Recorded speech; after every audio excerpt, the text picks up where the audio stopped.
La semaine dernière, nous avons regardé les cartes de l'histoire d'Israël.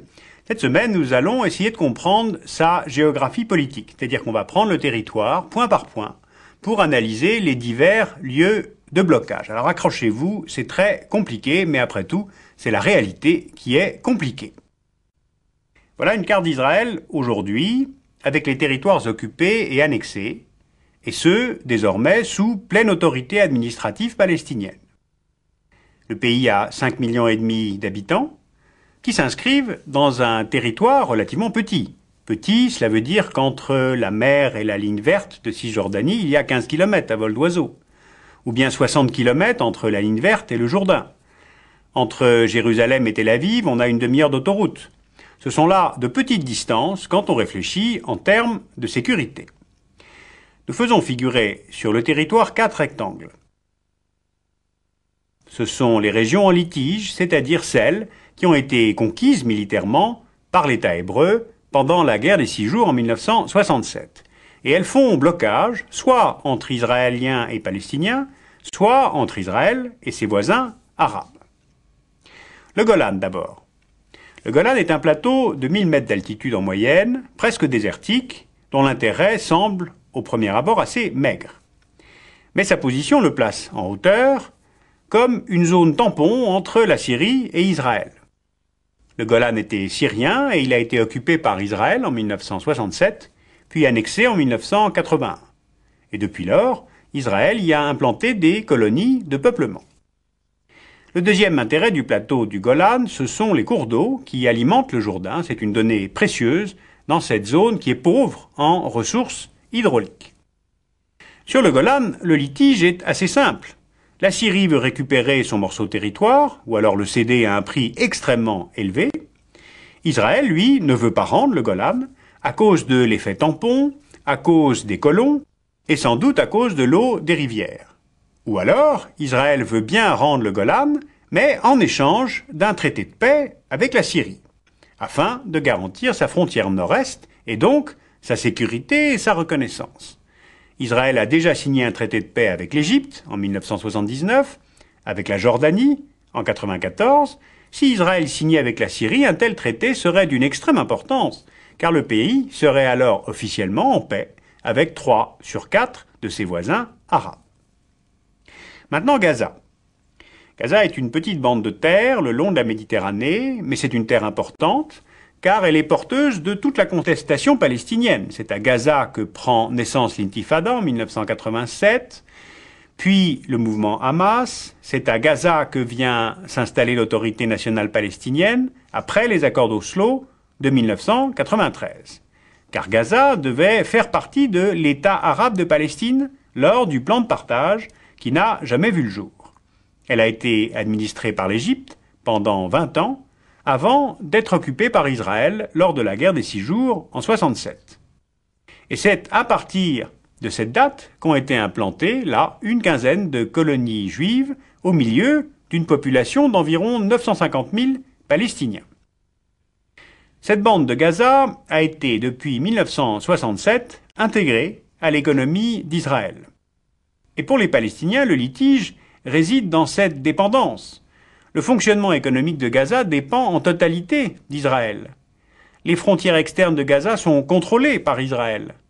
La bande est bouclée par Israël de façon quasi permanente. Et les Palestiniens qui allaient travailler en Israël n'obtiennent plus de permis de travail. Alors on imagine les conséquences d'une telle dépendance qui apparaissent totalement lorsqu'il y a bouclage du territoire. Pour Israël, le litige à Gaza porte sur les questions de sécurité.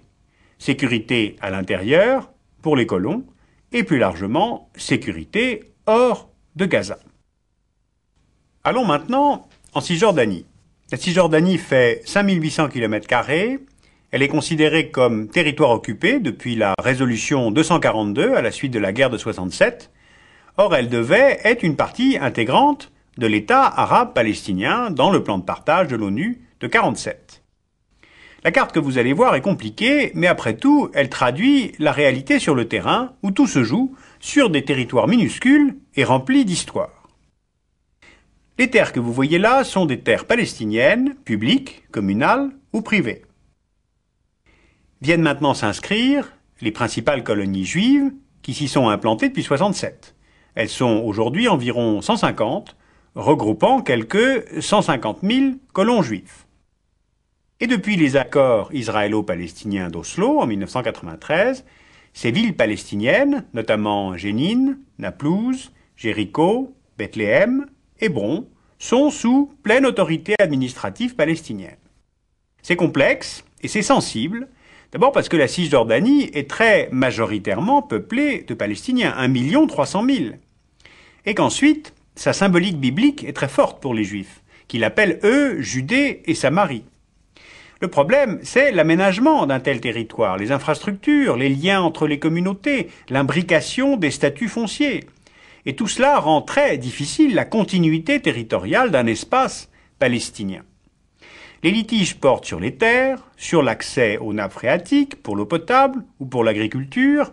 Or, l'accès n'est pas le même pour tout le monde. Et le litige le plus connu porte sur l'agrandissement régulier, même après la signature d'Oslo, des colonies de peuplement juives. Enfin, un autre différend important existe, c'est Jérusalem. Regardons Jérusalem de plus près pour analyser notre quatrième rectangle. Jérusalem est une ville particulière puisqu'elle est 3 fois sainte. C'est à Jérusalem que Jésus a été crucifié et que l'empereur Constantin fait édifier le Saint-Sépulcre pour que les lieux saints deviennent un lieu de pèlerinage pour les chrétiens. Pour les Juifs, c'est à Jérusalem que fut édifié le temple de Salomon, et elle est aussi la 3e ville de l'islam, après la Mecque et Médine, les Omeyyades y ont fait construire le dôme du rocher. Donc Jérusalem est la ville des 3 religions monothéistes. Elle devait constituer, avec Bethléem, une zone internationale selon le plan de partage prévu par les Nations Unies en 1947. Ce statut n'a pas été respecté par Israël.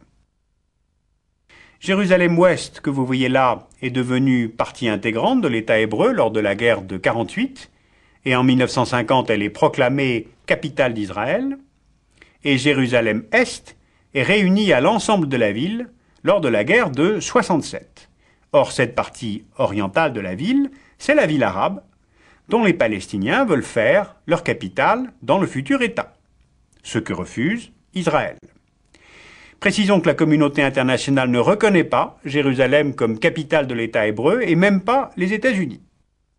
Donc, à Jérusalem, les litiges sont multiples et ils portent au moins sur la gestion des lieux saints, sur la multiplication des colonies juives à l'est de la ville, sur le statut de Jérusalem réunifiée, capitale ou non de l'État hébreu, et sur l'avenir de Jérusalem-Est, capitale ou non du futur État palestinien. Voilà, j'ai essayé de vous montrer ce que cela voulait dire d'échanger de la paix contre du territoire. En fait, au fil des décennies, la carte d'Israël a changé par les guerres, mais elle commençait à changer aussi par le verbe depuis les accords d'Oslo de 1993. Oslo, c'était des accords de mise en route de la confiance, mais la confiance n'est plus là. Les dernières élections israéliennes ont montré que les Israéliens, après tout, n'avaient pas fini de négocier avec eux-mêmes. En mettant de côté les accords d'Oslo, les Juifs ont sans doute gagné, mais Israël a sans doute perdu.